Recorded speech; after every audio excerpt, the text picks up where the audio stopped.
മുൻ മുഖ്യമന്ത്രി വി.എസ്. അച്യുതാനന്ദന്റെ ആരോഗ്യനില മാറ്റമില്ലാതെ തുടരുകയാണ്. വെന്റിലേറ്ററിന്റെ സഹായത്താലാണ് ചികിത്സ. ഇന്ന് മെഡിക്കൽ ബുള്ളറ്റിൻ പുറത്തിറക്കില്ല. റഹീസ് റഷീദ് വിവരങ്ങളുമായി. റഹീസ്, ഇന്ന് ഞായറാഴ്ചയായതുകൊണ്ടാണോ മെഡിക്കൽ ബുള്ളറ്റിൻ ഇല്ലാത്തത്? എന്താണ് ഇപ്പോൾ ആശുപത്രിയിൽ നിന്നും അറിയാനാകുന്ന ഏറ്റവും പുതിയ വിവരം? റഹീസ്.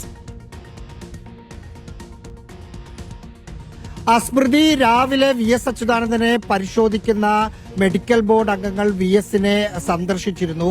എന്താണ് ആരോഗ്യസ്ഥിതി എന്ന് പരിശോധനകൾ നടത്തി. ചില ടെസ്റ്റുകളും വി.എസ്. അച്യുതാനന്ദന്റെ ആരോഗ്യസ്ഥിതി അറിയാൻ വേണ്ടി നടത്തിയിട്ടുണ്ട്. അതിനുശേഷം സാധാരണഗതിയിൽ മെഡിക്കൽ ബുള്ളറ്റിൻ പുറത്തിറക്കാറുള്ളതായിരുന്നു. പക്ഷേ ഇന്ന് ഞായറാഴ്ച ആയതുകൊണ്ട് മെഡിക്കൽ ബുള്ളറ്റിൻ പുറത്തിറക്കില്ല എന്നാണ് SUT ആശുപത്രി അധികൃതർ അല്പസമയം മുമ്പ് അറിയിച്ചത്.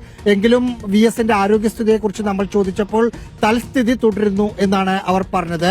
ഇന്നലെ ഉച്ചയ്ക്ക് ശേഷം മുമ്പുണ്ടായിരുന്ന ദിവസത്തെക്കാൾ കുറച്ചുകൂടി മോശമാണ് വി.എസ്. അച്യുതാനന്ദന്റെ ആരോഗ്യസ്ഥിതി. അത് അങ്ങനെ തന്നെ തുടരുന്നു എന്നാണ് ആശുപത്രി അധികൃതർ അറിയിച്ചത്. വൈകുന്നേരവും ചില പരിശോധനകൾ നടത്താനുണ്ട് എന്ന് ഡോക്ടർമാർ അറിയിച്ചിട്ടുണ്ട്. ഇനി നാളെ രാവിലെ മെഡിക്കൽ ബോർഡ് ചേർന്നതിന് ശേഷമായിരിക്കും മെഡിക്കൽ ബുള്ളറ്റിൻ പുറത്തിറക്കുക. സ്മൃതി.